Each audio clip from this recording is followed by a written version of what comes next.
Bahkan dari tempat ini saudara akan melihat ada banyak jiwa-jiwa dimenangkan. Keluargamu dimenangkan. Bangsa ini dimenangkan Tuhan. Bahkan seluruh bumi ini menyembah satu nama. Yesus Kristus Tuhan. Sekali lagi kasih tepuk tangan. Yang terbaik bagi Tuhan adalah kita. Mari bertepuk tangan di atas kepala bersama-sama. Kibarkan panci Tuhan tinggi. Sampai namamu ditinggikan di seluruh bumi Tuhan. Terima kasih. Mari bersama-sama. Kita semua umat pilihan Allah, dengarlah panggilannya untuk menggenapi firman-Nya. Sekaranglah waktunya untuk berdiri bagi bangsa ini. Mari maju umat pemenang. Sekali lagi katakan mari. Mari kita semua umat pilihan Allah, dengarlah panggilannya untuk menggenapi firman-Nya. Sekaranglah waktunya untuk berdiri bagi bangsa ini. Mari maju Umat panggilan Tuhan bersama-sama. bukan bagi, nyatakan kemuliaan-Nya. Bukan bagi, nyatakan kebesaran-Nya. Sampai setiap lutut bertelut, seperti nama Yesus Tuhan. Kristus dialah Katakan Raja segala raja dialah. Suruhkan sama-sama. Raja. Sorakan haleluya. Disembah dan ditinggikan selama-lamanya. Come on GBVRC lebih lagi sama-sama. Kita semua umat pilihan Allah, Sama-sama. dengarlah panggilannya untuk menggenapi Katakan kanan kirimu. sekaranglah waktunya untuk berdiri bagi bangsa ini. Mari maju umat pemenang. Mari bersama-sama. Bukan bagi, nyatakan kemuliaan-Nya. Bukan bagi, Mari nyatakan nyatakan kebesaran. sama. Semua lidah mengaku Yesus Kristus segala raja. katakan dialah raja. Raja. Kami sepakat bersatu hati meninggikan satu nama di atas segala nama. Sampai semua suku kaum dan bahasa menyembahmu Tuhan. Terima kasih Tuhan. Sampai setiap lutut. Mari sama-sama. Sampai setiap lutut bertelut, semua lidah mengaku Yesus Kristus Tuhan. dialah Tuhan, Raja Segala raja. Saudara siap? dialah. Bukan bagi, nyatakan kemuliaan-Nya.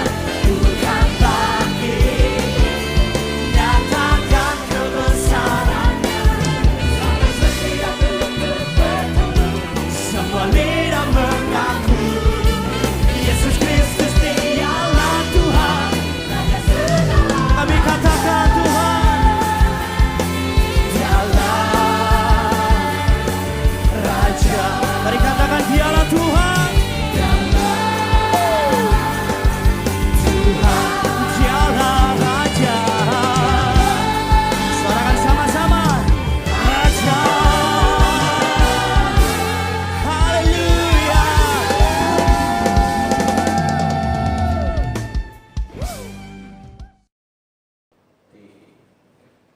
Oke, hai selamat malam rekan-rekan pemuda Philadelphia dimanapun Anda berada.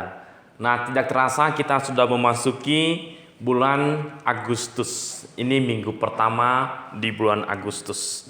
Nah, saya menginformasikan kepada rekan-rekan pemuda, doakan mungkin dalam waktu dekat kita akan membuka ibadah pemuda secara konvensional atau tatap muka.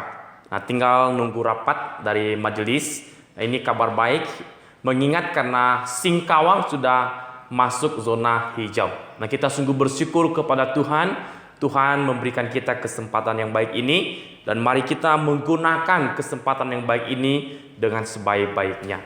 Nah, di awal bulan Agustus ini kita membahas satu tema, yaitu merdeka dari dosa. Nah, merdeka dari dosa. Nah, teman-teman pasti ingat sejarah bangsa kita ya. Indonesia merdeka pada tanggal 17 Agustus tahun 45. Artinya Indonesia menyatakan kedaulatannya sendiri dan bebas dari penguasa jajahan. Jadi Indonesia menjadi negara yang berdaulat. Nah, jika dikatakan juga kita merdeka dari dosa, berarti kita bebas dari kuasa dosa. Nah, karena itu kita melihat satu bagian firman Tuhan sebagai dasar pembicaraan kita malam hari ini. Kita buka di dalam Roma pasal yang ke-6 ayat yang ke-17 sampai 18. Roma 6 ayat 17 sampai 18. Demikian firman Tuhan. Tetapi syukurlah kepada Allah, dahulu memang kamu hamba dosa, tetapi sekarang kamu dengan segenap hati telah mentaati pengajaran yang telah diteruskan kepadamu. Kamu telah dimerdekakan dari dosa dan menjadi hamba kebenaran. Kita berdoa terlebih dahulu. Tuhan, terima kasih waktu ini kami boleh dengarkan firman-Mu. Karena itu tolong kami ya Tuhan, biarlah kami memahami isi firman ini dan menjadi pesan kebenaran bagi kami untuk kami jalani dan hidupi. Berkati hamba-Mu yang menyampaikan dan rekan-rekan pemuda dan siapapun yang mendengarkan melalui rekaman video ini. Biarlah bersama-sama kami mendapatkan berkat rohani. Tolong kami Tuhan, Roh yang kudus bekerja di antara kami. Demi nama Yesus kami berdoa. Amin. Merdeka, freedom. Apa sih artinya merdeka? Nah, merdeka itu adalah bebas dari kungkungan atau jajahan yang mengikat, yang menguasai. Kalau kita baca Alkitab, ada satu bahasa yang dikatakan oleh Alkitab adalah hamba. Itu ya, hamba. Hamba itu status paling rendah yang diungkapkan oleh Alkitab di kebudayaan orang Ibrani. Hamba itu dia tidak berkuasa atas dirinya, dan dia harus mengikuti kehendak tuannya. Dia tidak akan bebas di dalam kuasa tuannya. Sampai kapan? Sampai selamanya. Nah, kalau kita disebut merdeka dari dosa, berarti kita sebelumnya siapa? Nih ya.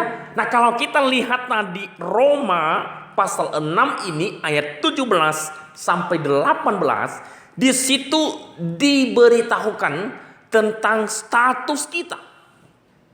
Status kita sebelum merdeka dari dosa, kita disebut hamba dosa. Itu kondisi manusia. Kapan manusia menjadi hamba dosa? Alkitab mengatakan sejak manusia pertama Adam dan Hawa jatuh ke dalam dosa, maka seluruh keturunannya sudah terinfeksi oleh virus dosa itu. Maka dari situlah kita menyandang status yaitu hamba dosa. Hamba dosa artinya kita melakukan kemauan Tuhan kita, yaitu dosa. Dosa mengikat kita, dosa berkuasa atas diri kita, dosa menuntun kita kepada kebinasaannya. Nah, teman-teman pemuda dimanapun Anda berada, di ayat ini dikatakan Sebelum engkau di dalam Kristus, maka kita adalah hamba dosa. Itu sebelum merdeka. Tetapi setelah kita sudah di dalam Kristus atau sudah percaya kepada Kristus, maka kita bukan lagi hamba dosa, melainkan Tuhan kita adalah kebenaran, hamba kebenaran, atau Kristus itu sendiri. Nah, ini bagus sekali. Coba perhatikan ya. Ayat 17. Tetapi syukur kepada Allah. Dahulu memang kamu hamba dosa. Paulus mengatakan syukur kepada Allah. Artinya Allah yang berinisiatif membebaskan kita dari kungkungan, dari kuasa, dari cengkraman dosa itu. Dan memberikan kita yang disebut dengan apa? Kemerdekaan. Kebebasan. Nah, teman-teman, bagus sekali ya. Syukur kepada Allah. Jadi Rasul Paulus bersyukur kepada Tuhan oleh karena kebebasan Allah di dalam Kristus. Sehingga dia mengatakan dahulu kita ini hamba dosa, tetapi sekarang, yaitu setelah kita dimerdekakan oleh Allah di dalam Kristus Tuhan, maka dikatakan kita adalah orang-orang yang sudah merdeka. Bagaimana Allah memerdekakan kita di dalam Kristus? Yaitu Kristus harus melalui jalan salib sebagai bayaran tuntutan daripada penebusan kita orang berdosa. Jadi tidak mudah pada waktu bangsa Indonesia meraih kemerdekaan, maka para pejuang, para pahlawan kemerdekaan harus bertarung, harus berperang, membayar sebuah dedikasi yang begitu tinggi. Banyak para prajurit yang gugur di medan perang. Itu menjadi harga yang harus dibayar untuk meraih semua kemerdekaan. Kalau ingat ya sejarah kemerdekaan kita, itu luar biasa. Mereka memilih pada waktu itu antara mati atau merdeka. Dan ketika penjajah itu berhasil diusir, ketika kemerdekaan itu diraih, wah, itu sebuah sukacita. Tetapi ingat, ada pengorbanan di sana. Jadi ingat teman-teman, pada waktu kita dimerdekakan oleh Allah, maka Kristus Yesus membayar harga tuntutan daripada dosa itu, yaitu kematian. Yesus menebus kita dari dosa itu bukan dengan harga ya murah, bukan. Bukan dengan harga yang fana, bukan. Bukan juga dengan emas, bukan juga dengan perak, bukan dengan uang. Kalau kita menebus barang, kita menebusnya dengan uang. Tapi ketika Yesus menebus kita daripada kungkungan dosa, kuasa dosa, Ia menebus kita dengan nyawanya, darahnya. Jadi pertukaran dengan nyawanya. Ini tidak mudah. Dan ini kasih Allah yang begitu besar yang diberikan kepada kita. Jadi Yesus Kristus harus membayarnya dengan begitu mahal. Itu darahnya sendiri, hidupnya sendiri Dia berikan untuk kita. Supaya apa? Supaya engkau dibebaskan dari kuasa dosa dan dari kematian kekal. Nah, tidak mudah ya. Jadi kita sungguh mensyukuri anugerah Tuhan ini yang telah berinisiatif membebaskan kita dari kungkungan dosa. Sehingga kita disebut apa? Orang merdeka. Orang merdeka yaitu orang yang sudah percaya kepada Kristus. Itulah kemerdekaan sejati. Hidup kita ini merdeka sesungguhnya pada waktu engkau mengalami penebusan Kristus atau percaya kepada Yesus Kristus. Di manakah kita menemukan kemerdekaan sejati? Tidak ada jalan lain dan tidak ada tempat lain, hanya di dalam Yesus Kristus. Dialah satu-satunya yang telah membayar harga untuk penebusan kita orang berdosa ini. Di dalam Injil Yohanes pasal 8 ayat 36, di sana dikatakan, apabila anak itu memerdekakan engkau, maka engkau sungguh-sungguh merdeka. Engkau sungguh-sungguh mengalami hidup yang merdeka. Jadi kemerdekaan hidup sejati adalah didapatkan di dalam Kristus. Kristus yang memerdekakan kita. Nah, syukur kepada Allah, kata Paulus. Dan hati yang sama kita ucapkan juga syukur kepada Allah. Karena Allah telah memerdekakan saya melalui penebusan Kristus. Ini tidak habis-habisnya kita syukuri kepada Tuhan. Nah, karena itu, perhatikan. Karena Allah sudah memerdekakan kita melalui penebusan Kristus, maka apa selanjutnya tanggung jawab kita?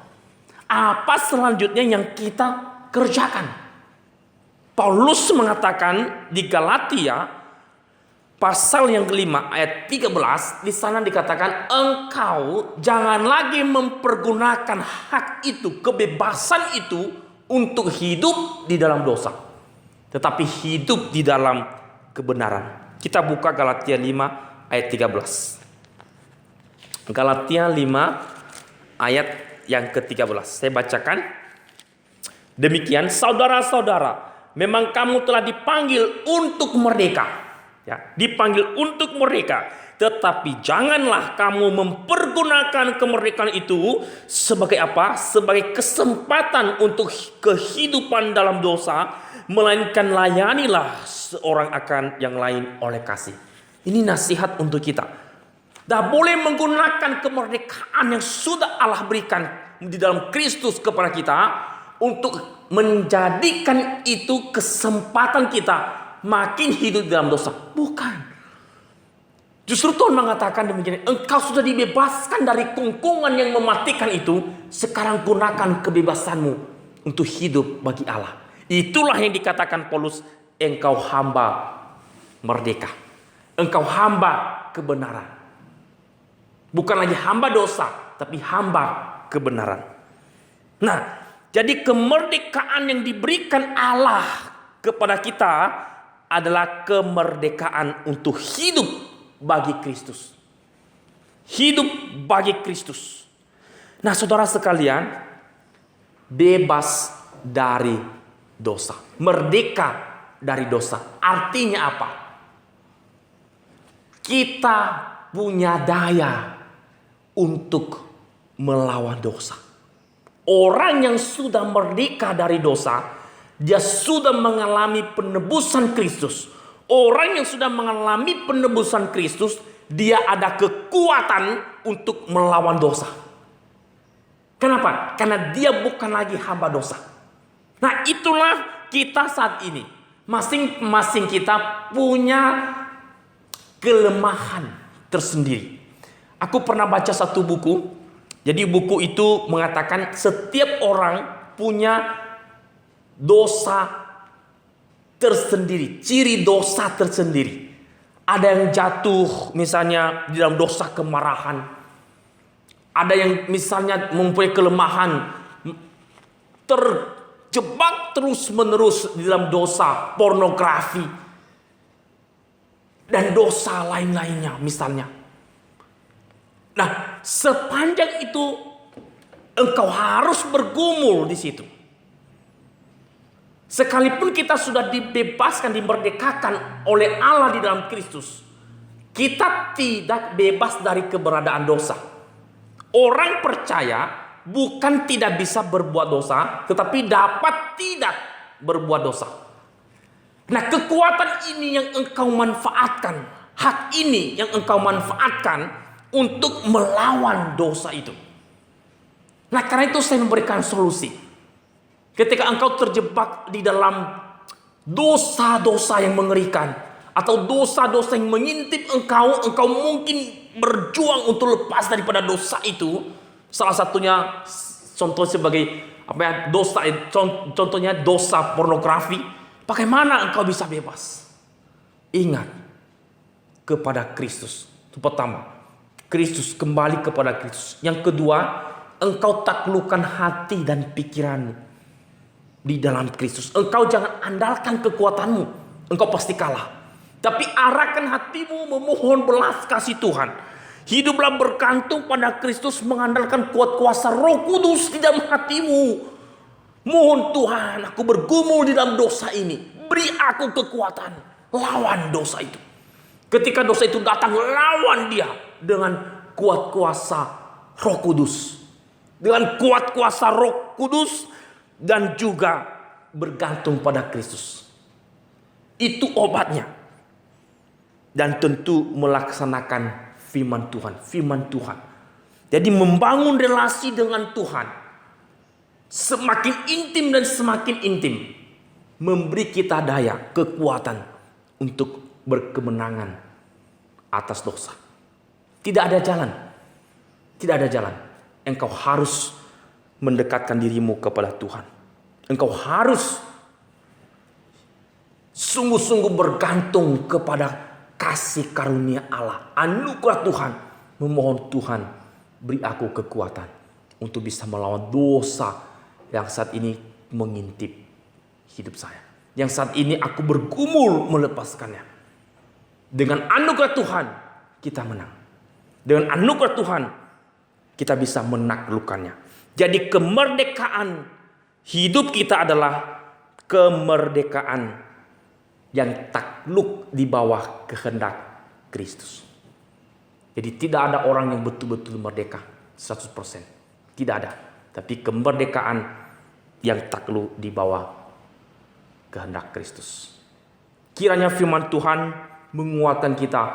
Dan juga kiranya firman ini boleh memberikan kita kebenaran dan menuntun kita untuk hidup suci di hadapan Tuhan. Terima kasih, Tuhan memberkati. Mari kita berdoa. Tolong kami Tuhan, hidup yang kami jalani tak mudah. Banyak tantangan, tetapi kami mohon Tuhan memberi kami kekuatan lebih. Sehingga kami hidup di dalam kesucian. Dan karena itu Tuhan, kuat kuasa-Mu bekerja di dalam hati dan diri kami. Sehingga kami bisa melawan segala keinginan daging kami. Dan pada akhirnya kami memuliakan Kristus. Hidup bagi Kristus. Terima kasih untuk firman-Mu. Demi nama Yesus kami berdoa. Amin.